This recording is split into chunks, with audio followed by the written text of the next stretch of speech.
வணக்கம்.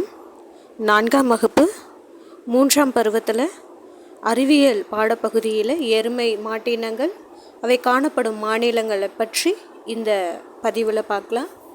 எருமை மாட்டினங்கள் காணப்படும் மாநிலங்கள்: முர்ரா வகை பஞ்சாப், ஹரியானா, உத்தரப்பிரதேசத்தில் காணப்படுது.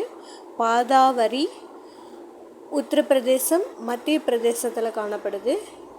ஜக்ராபாடி குஜராத்தில் காணப்படுது. சுர்தி வகை ராஜஸ்தான், குஜராத்தில் காணப்படுது. மெக்சனா என்ற வகை குஜராத்தில் காணப்படுது. நாக்புரி எனும் வகை மத்திய மற்றும் தென் இந்தியாவில் காணப்படுது. நிலி ரவி பஞ்சாப் மற்றும் ஹரியானா மாநிலங்களில் காணப்படுது. இந்த வீடியோ உங்களுக்கு பிடிச்சிருந்ததுன்னா லைக் பண்ணுங்கள், சப்ஸ்கிரைப் பண்ணுங்கள். தேங்க்யூ.